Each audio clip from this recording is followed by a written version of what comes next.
Γεια σας, είμαι η Ράνη από Θεσσαλονίκη. Καλώς ήρθατε και πάλι στο χώρο μου Ραλού Vintage.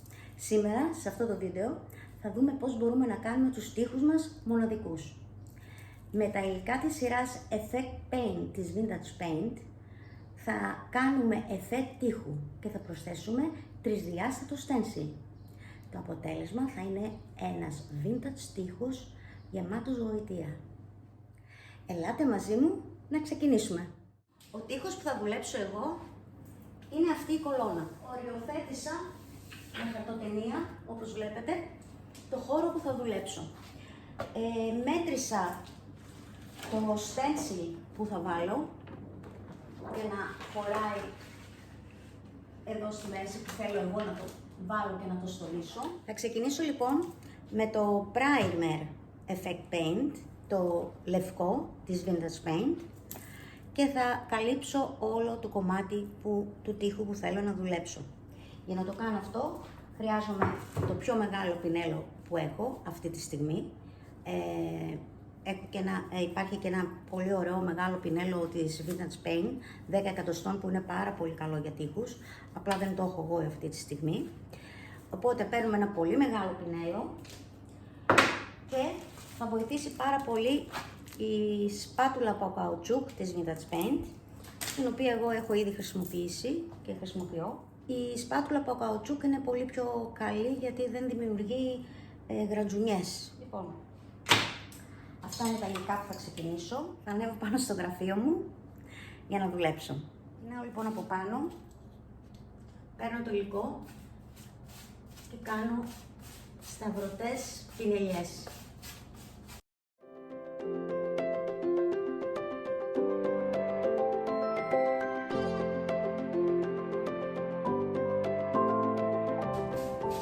Ακατάστατα θα κάνω σταυρωτές πινελιές σε όλη την επιφάνεια.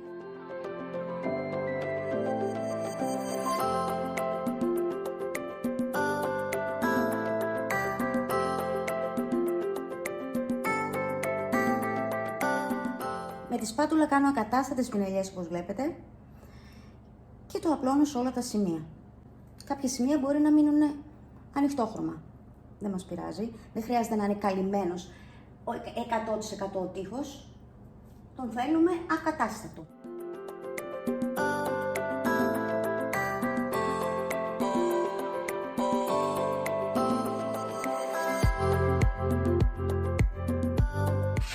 Δημιουργήστε την υφή που εσείς θέλετε. Μπορείτε να χτυπήσετε τη σπάτουλα και να δημιουργήσετε άλλη υφή. Μπορείτε να τραβήξετε ευθείες και να δημιουργήσετε άλλη υφή. Όπως εσείς θέλετε, μπορείτε να δημιουργήσετε τον όμορφο τοίχο σας. Νομίζω είναι έτοιμο το έργο μου. Τώρα θα περιμένουμε να στεγνώσει. Το επόμενο βήμα είναι να βάψουμε από πάνω με το Effect Paint της Vintage Paint.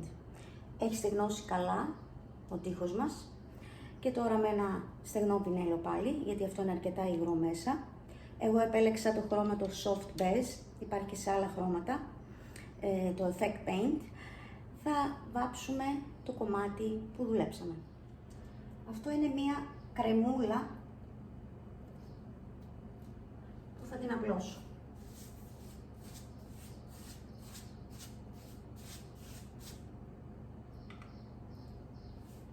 Επειδή μπορεί να στάξει, έχετε το νου σας από κάτω να έχετε κάτι απλωμένο. Πάλι με σταυρωτές κινήσεις θα βάψω τα σημεία που θέλω. Μπορώ να επιλέξω να βάψω μερικά σημεία του τοίχου μου, μπορώ να επιλέξω να βάψω όλο το κομμάτι του τοίχου μου, μπορώ να επιλέξω να βάλω ένα χρώμα soft base που έχω εγώ και να επιλέξουμε και κάποιο άλλο χρώμα για να κάνουμε συνδυασμό δύο χρωμάτων.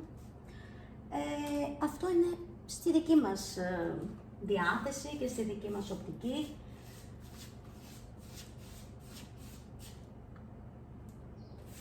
Εγώ θα βάψω μόνο με το soft base.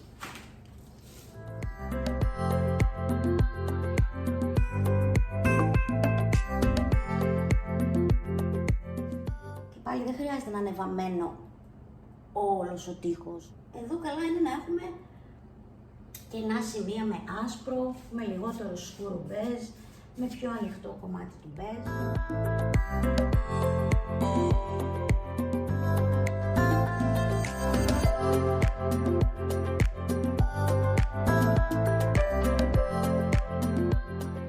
Καλά είναι που και που να πηγαίνετε και λίγο μακριά από τον τοίχο σας, να βλέπετε έτσι από πιο μακριά την οπτική και να αποφασίζετε πώς θέλετε να συνεχίσετε.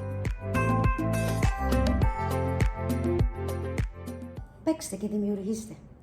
Αν θέλω κάπου να πάρω το χρώμα που ίσως είναι πολύ και δεν θέλω εκεί τόσο πολύ, θα πάρω ένα βρεγμένο πανάκι πριν ακόμα στεγνώσει.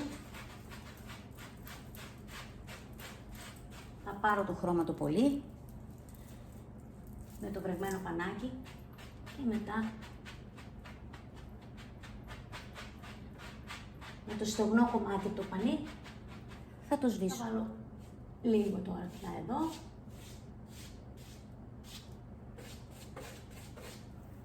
Και έτσι έφυγε το πολύ έντονο κομμάτι που ίσως δεν θα θέλατε. Ένας άλλος τρόπος είναι να πάρετε ένα σφουγγάρι, αυτό, του ψαρά που λέμε, και να δουλέψετε με αυτό. Αν δεν σας αρέσει αυτό το στυλ της πινελιάς, πάρτε το σφουγγάρι,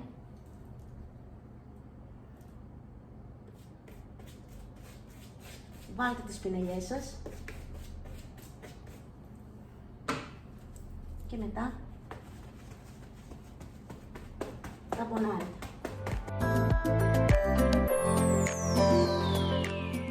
Ό,τι αρέσει σε εσάς. Αν σας αρέσει πιο άγριο, αφήστε το έτσι με τις πινελιές. Αν πάλι δεν σας αρέσει τόσο πολύ ακατάστατο και άγριο, τραβήξτε με το πινέλο σας και ισιώστε την επιφάνεια. Εδώ δέστε πως είναι, έχω ισιώσει την επιφάνεια περισσότερο. Εδώ την έχω αφήσει πιο άτσαλη, πιο άγρια. Έτσι λοιπόν θα δημιουργήσετε το δικό σας σχέδιο στον τοίχο σας. Είμαστε και κάτι άλλο τώρα και θέλω να σας το δείξω. Αν θέλετε, πάρτε μια σπάτουλα, πριν στεγνώσουν όλα αυτά, έτσι, αυτό στεγνώνει αρκετά αργά, μπορείτε να το δουλέψετε.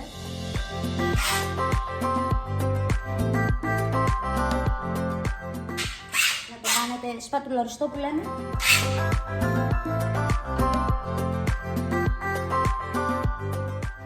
Τώρα η υφή του έγινε διαφορετική και η μορφή του. Δέστε πως έγινε τώρα εδώ.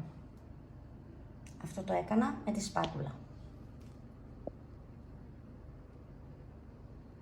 Δεν έχω τελειώσει όμως. Έχουμε και το ανάγλυφο στένσιλ. Νάτος λοιπόν και από μακριά. Ένας τοίχος καθόλου βαρετός πια και με πολύ ενδιαφέρον και προοπτική. Γιατί μπορούμε να φτιάξουμε και άλλα πράγματα και θα σας τα δείξω σε λίγο. Εγώ τώρα βλέπω δύο σημεία, ένα εδώ και ένα εδώ.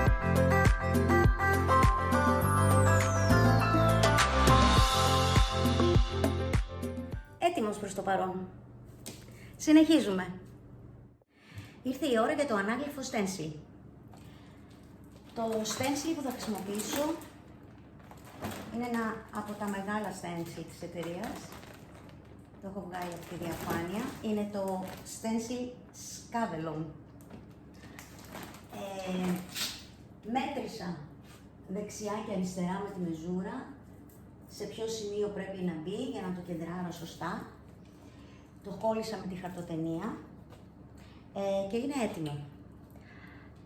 Έχω επιλέξει και το χρώμα που θα το κάνω, είναι το soft beige. Και τώρα θα φτιάξω το μείγμα για να φτιάξουμε το ανάγλυφο stencil. Για να φτιάξω το μείγμα χρειάζομαι χρώμα και χρειάζομαι τη σκόνη διαμόρφωσης της Vintage Paint. Μια υπέροχη σκονίτσα που με αυτήν φτιάχνουμε πολύ όμορφα ανάγλυφα σχέδια. Πάμε λοιπόν να ετοιμάσουμε το μείγμα και να σας δείξω πώς θα το βάλουμε. Και τώρα θα φτιάξουμε το μείγμα. Η δοσολογία λέει ένα κουταλάκι από την σκόνη διαμόρφωσης σε 4 κουταλάκια χρώματος. Λοιπόν, εγώ θα βάλω 2 κουτάλια χρώματος.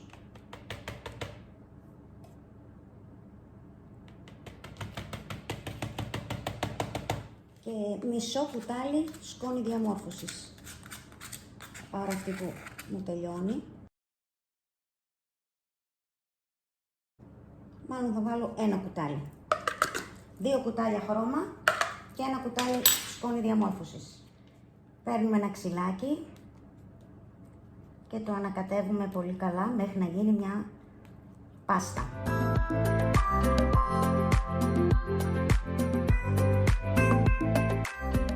Λοιπόν, η πάστα μας είναι έτοιμη. Με αυτήν θα φτιάξουμε το ανάγλυφο στένσιλ. Κοιτάξτε λοιπόν τι έχω πάθει. Όταν ξεκίνησα και έκανα το πρώτο μείγμα, μπέρδεψα τις οδοσολογίες. Και ενώ η δοσολογία, όπως σας δείχνω στο βίντεο, είναι 1 κουταλάκι σκόνη διαμόρφωσης σε 4 κουταλάκια χρώμα, εγώ έκανα το αντίθετο. Έβαλα 4 κουταλάκια διαμόρφωσης, 4 κουταλάκια διαμόρφωσης σε 1 κουταλάκι χρώμα.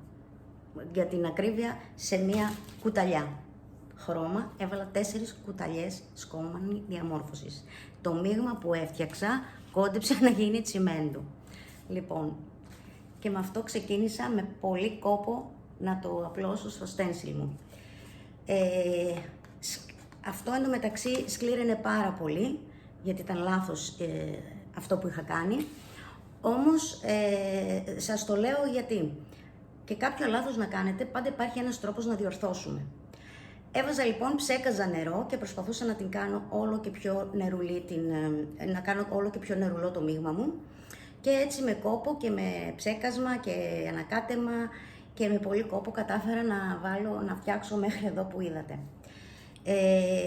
Ευτυχώς τελείωσε το μείγμα και ξαναείδα τις οδηγίες.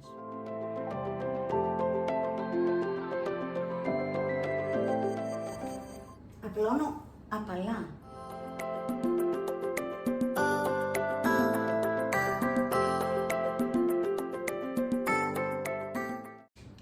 Απλώνω και στα σημεία που είχα κάνει το προηγούμενο λάθος μείγμα, μήπως κάτι δεν πήγε καλά.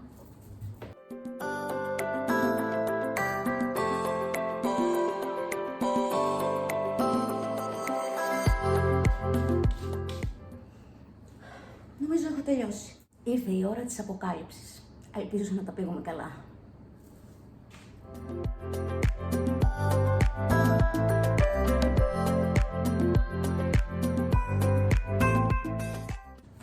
Και πρέπει τώρα να το πλύνω κιόλα αμέσως. Νομίζω πήγε πάρα πολύ καλά. Πώς σας φαίνεται? Εμένα μου άρεσε πάρα πολύ. Να σας το φέρω και από κοντά να δείτε. Το ανάγλυφο. Έχει γίνει τέλειο.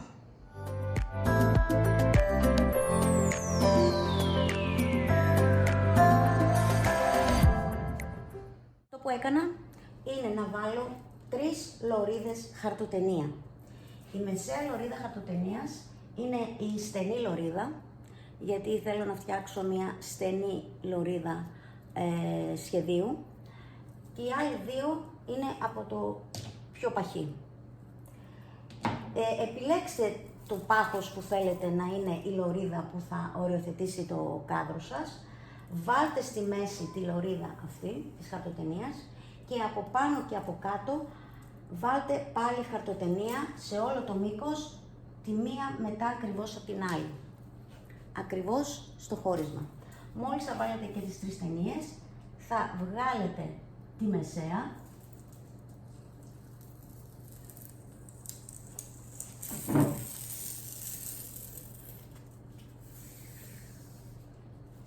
και έτσι θα έχετε την ευθεία που θα δουλέψετε.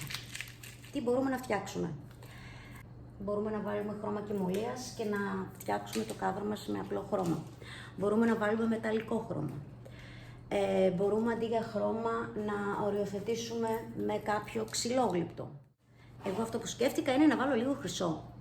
Έτσι λοιπόν θα πάρω τα φύλλα χρυσού και θα φτιάξω μια ωραία χρυσή κορνίζα.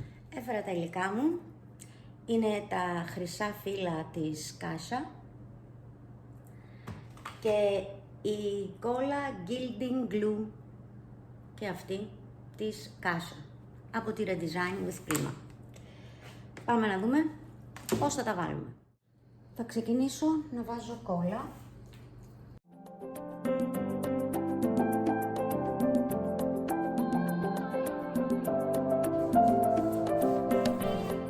Θα απλώσω καλά την κόλλα μου στη λωρίδα. Τώρα θα πάρω πολύ απαλά τα χρυσά φύλλα.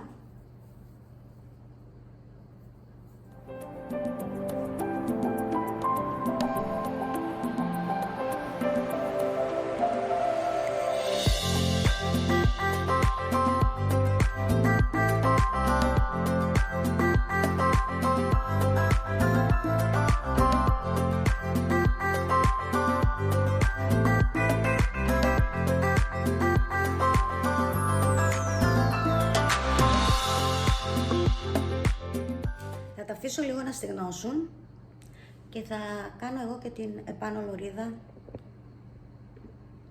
που με περιμένει. Έχω κολλήσει τα φύλλα χρυσού και πάνω και κάτω. Θα τα αφήσω λίγο να στεγνώσει και μετά θα πάρω ένα πολύ μαλακό πινελάκι και θα διώξω το περίσσευμα που υπάρχει από τα φύλλα χρυσού. Πάμε να ξεκινήσουμε να βγάλουμε την ταινία και το υπόλοιπο από τα φύλλα χρυσού. Θα μπορούσα βέβαια να κάνω το εξής, γιατί τώρα δεν ξέρω πώς θα βγει με την ταινία, δοκιμάζω κι εγώ μαζί σας. Θα μπορούσαμε να έχουμε βάλει τις ταινίες, να βάλουμε την κόλλα, να απλώσουμε την κόλλα, να βγάλουμε την ταινία και μετά να απλώσουμε τα φύλλα χρυσού. Για να δούμε όμως αυτόν τον τρόπο που ξεκίνησα εγώ.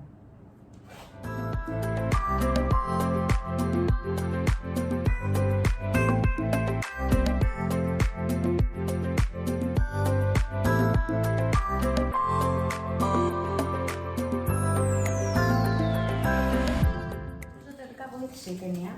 Και τώρα με το πινελάκι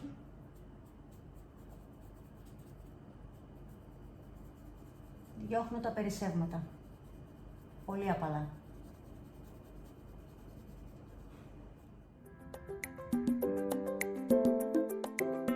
Έτοιμο και το επάνω. Να το λοιπόν και από μακριά. Νομίζω ότι έγινε ένα υπέροχο κάδρο στον τοίχο μου. Τώρα θα περάσω ένα χέρι βερνίκι πάνω από τη χρυσή λωρίδα μου για να το κλειδώσω και πάνω και κάτω. Φυσικά αν θέλετε εσείς μπορείτε, όταν θα στεγνώσει πολύ καλά και το στένσιλ σας, μπορείτε να περάσετε ένα βερνίκι νερού από πάνω για να το κλειδώσετε και να μπορείτε να το σαπουνίζετε ίσως. Εγώ προς το παρόν δεν θα το περάσω, θα προτιμώ να μείνει έτσι και με την πάροδο του χρόνου να δω πώς θα εξελιχθεί. Σίγουρα όμως θα περάσω βερνίκι στις δύο χρυσές μου λωρίδες με ένα μαλακό πινελάκι.